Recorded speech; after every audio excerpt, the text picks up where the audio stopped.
Hello, welcome to another episode where we shall be looking at the proposed memorandum for the Mathematical Literacy Grade 10 June examination, paper 2 for 2025. The paper was 50 marks and for 1 hour. The paper has only 4 questions. Okay, this is nice. And then we must answer all the 4 questions. There's an annexure A for question number 2. Okay, so let's see what the paper has for us. 1.1.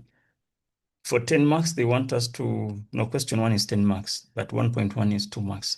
They want us to define the term probability. So probability, okay, I would say is the likelihood, okay, of an event taking place, of an event happening, okay? I'm saying taking place, not taking takes. Chances that an event will take place, so likelihood, or you can also tell us that it talks about the chances, refers to the chances that an event, okay, will take place. So that is how we would define probability, okay. Then explain the meaning of the scale. 1 is to 50,000. So 1 is basically the distance on the paper, okay, or in some cases we call it the map. And then the 50,000 would be the distance on the ground. So how do we explain this scale? We shall say that 1 unit on the map, okay, or on paper represents 50,000 units on the ground. Now, it's not ideal for learners to decide and say maybe 1 centimeter on the map represents, if you're committing yourself to talk about the specific units, then you have to maintain, okay? So if you say 1 centimeter on the map represents 50,000 centimeters on the ground, keep it that way, okay? But I'll prefer to say 1 unit on the map represents 50,000 units on the ground. Units simply meaning that it can be a centimeter, it can be a millimeter, or it can be any other unit. Okay, then 1.3, identify the type of scale that is shown. So this is an example of what we call a bar scale, okay? Then can we measure this in millimeters, the distance from 0 kilometers to 15? So when I measure this, I got something like 29 millimeters, okay? Depending on how big your page is, okay? Your page could be, because the more you increase it, the more distance you're gonna get. The more you decrease it, then the smaller the distance. Then 1.5, hence, so from where we stopped, so the answer we obtained in 1.4, can we convert it to centimeters? Now, when you're converting from millimeters to centimeters, remember this kilometers, meters, centimeters, and then millimeters. When you're moving from big to small, you multiply, né? And then when you're moving from small to big, you divide. Okay, so you remember these conversions, okay? So we're talking of millimeters to centimeters, so we're gonna divide by 10. So it's a 29 divided by 10, which gives us a 2.9 centimeters. So depending on what answer you got here, okay, there should be some sort of a range to say maybe from 28, maybe up to 30, we can accept the answers or anything of the sort. All right, then question number 2. I'm telling us that this person is planning to travel to from Hymanas to Johannesburg to watch a rugby match between South Africa and Australia. That is scheduled for the 16th of August, 2025. Then we are given a roadmap for South Africa that shows the national road networks in Annexure A. Refer to the map and answer the question. So where's the map? Where is the map? The map is somewhere down here. No, it's not that one. It's somewhere here, which is the last page. Okay, so we can see that Hymanas is somewhere here. And then the first question is asking us that in which province? Okay, let's just go there. It's on page 3. So in which South African province is this place found? So it's found in the Western Cape. Okay. Then 2.2, determine the general direction of this place from Johannesburg. Okay, so we're saying from Johannesburg. Okay, where is Johannesburg? Johannesburg is here. So when you're answering such questions, it's always advisable to look at the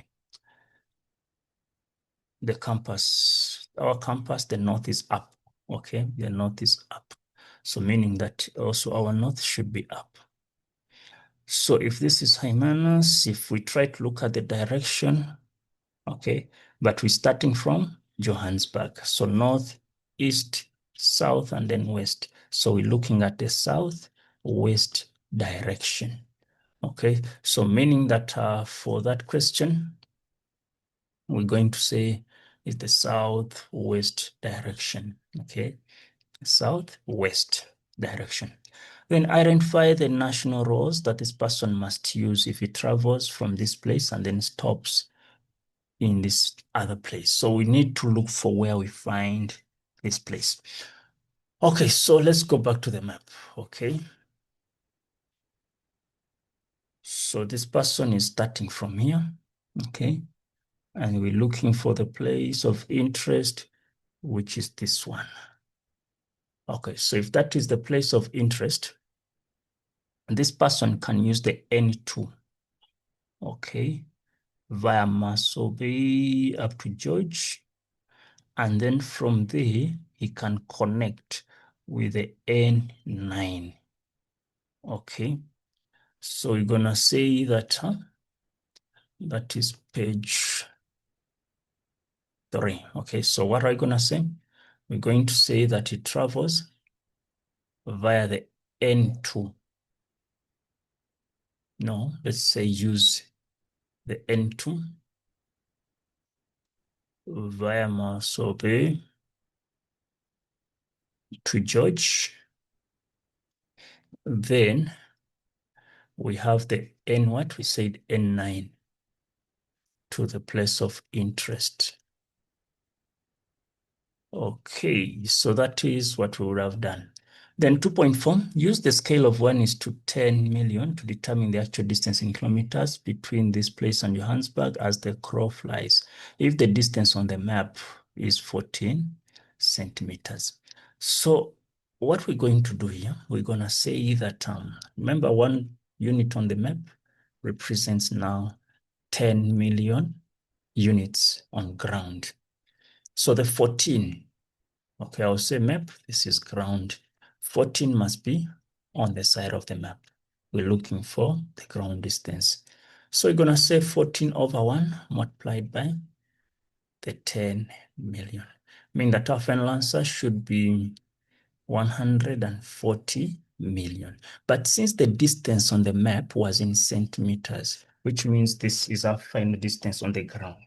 But the question wants it in what? Kilometers.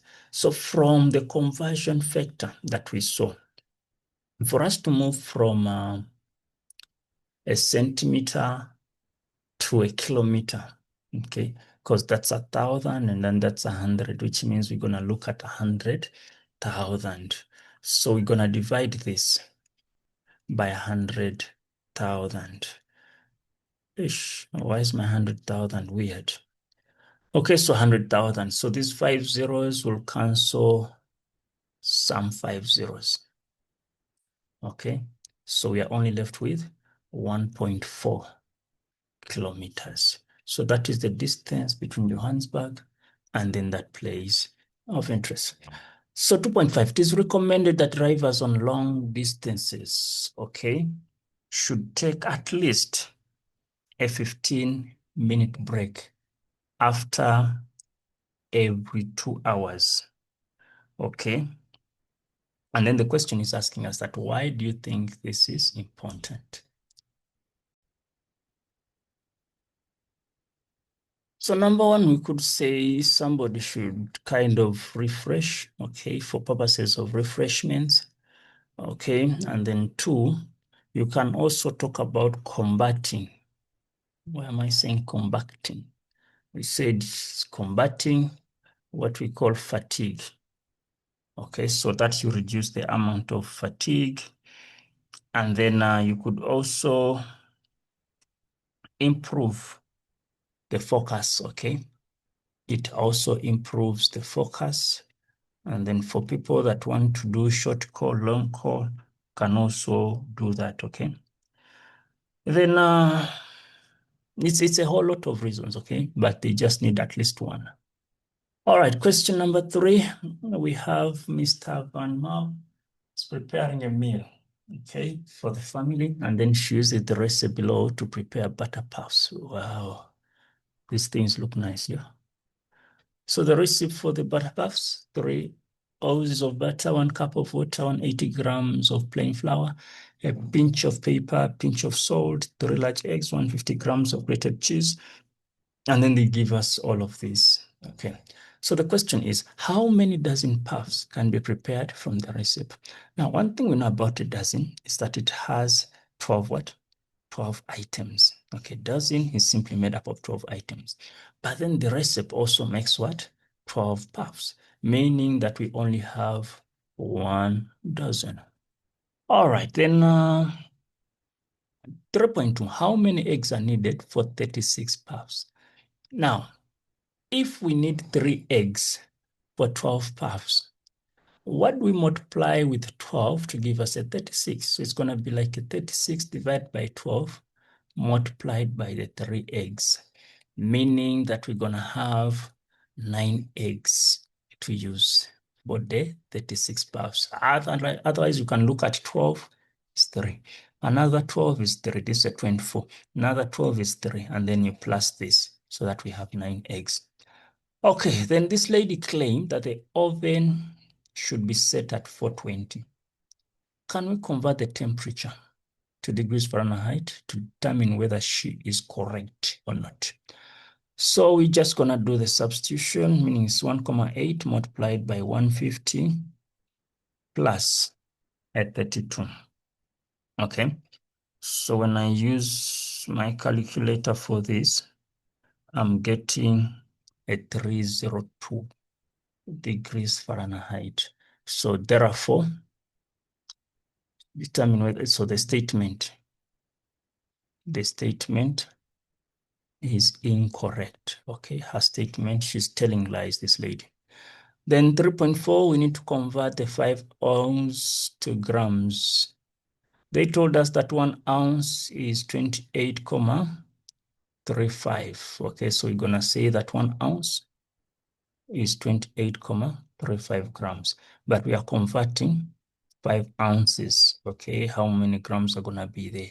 So this side, everything is known. We're gonna say 5 over 1 multiplied by the 28,35. Okay, 5 times 28,35. This gives me 141,75 grams. So that represents 3.4. Then question 3.5, determine the number of puffs that can be prepared from a 2 liter of water. Now, if she's making 12 puffs with just 1 cup of water, and 1 cup is 250 mils. So what we're going to say is that 250 mils is making 12 puffs. Okay, so we have 2 sides, one for the water and then other one for the puffs. Then how many milliliters are there in 2 liters? So this is going to be like 1,000, meaning that we have 2,000 milliliters. How many puffs are there? So still, we have 2 sides known here. So it's going to be the 2,000 divided by the 250 times the 12. Okay, so 2,000 divided by 250 times 12. And that gives me 96 puffs. Okay, so alternatively, someone can ask themselves that how many cups can I get from the 2,000? Okay, so you say 2,000 divided by 250. Okay, 2,000 divided by 250, which gives you 8 cups. Then each cup makes 12 puffs. So 8 times 12, and then we get the 96 puffs. So that's another alternative. Then question number 4, study the extract of this person's June examination timetable below and answer the questions. 4.1.1. A 25% increase in the English file paper 2 writing time was requested. What time would the paper end if the request was granted? So initially, the paper 2 was supposed to be 120 what? Minutes, which is the same as 2 hours. Okay. No, it's not a big deal about the 2 hours. Our interest is when the paper will stop. So when you look at the 25% of the 2 hours, it's going to be 25 over 100 multiplied by 120 minutes. Okay. So we're saying 25 times 120, which gives us a 30 minutes. So we need 30 minutes extra. So it's going to be like 11 plus 30 minutes, which becomes 11:30. So this is the time when the paper should end.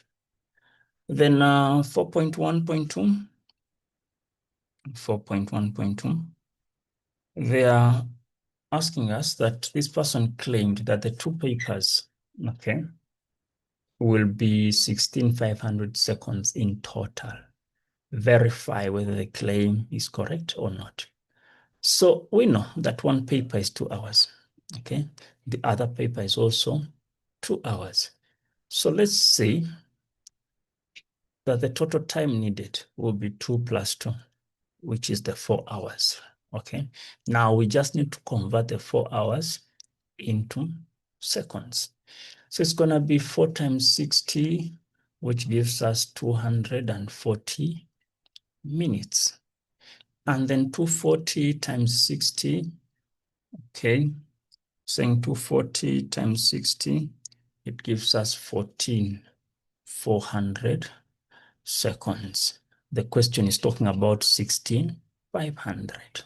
So we're going to say that therefore, this person's claim is incorrect. Okay, so that is how we would also get those 5 marks then. Question 4.2. This person recently went on vacation and stayed in the Denmark hotel. He used the map below to help him identify the different tourist destinations. Use the map to answer the questions. Okay, they're telling us that he stayed at the Denmark hotel. So this is where he stayed. Okay. Then describe the route that this person would travel if he exited Denmark Hotel at Walker Street entrance and intended to visit the Mary Rose restaurant. I mean, you stay in a hotel. Now you have to go visit the restaurant. Okay, so this is the exit, and then he goes via the Walker route. Okay, then this person must look for the Mary Rose restaurant, which is somewhere here. So he must move in this sort of direction, up to somewhere there. So how do we describe that? So we can say that from the Denmark Hotel, he must just head straight. Okay, he must head straight towards the Walker Street.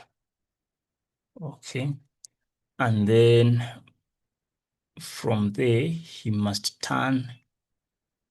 Okay, he must turn right into, which street is this? This is the Strickland Street. Okay, into the Strickland Street. Then this guy must just continue past the South Coast Highway. Okay, continue past the South Coast. Remember, you're directing someone. South Coast Highway. Okay, in other words, he needs to pass this South Coast, not turning around. And then he needs to turn, it's going to be left into the Shadforth. Then turn left into the Shadforth Street. I don't know whether it's a street or an avenue or highway, but he must stand there in the Shadforth Street. So if he turns there, this person must just move, and then the Mary Rose restaurant will be on the right-hand side. Okay, so continue. And then the Mary Rose restaurant will be on his right. Okay, so now you're pretending to be a GPS and you must show people, we must tell people correct directions, okay? All right, guys, so that brings us the end of the paper. I just wish you guys all the best. Bye-bye.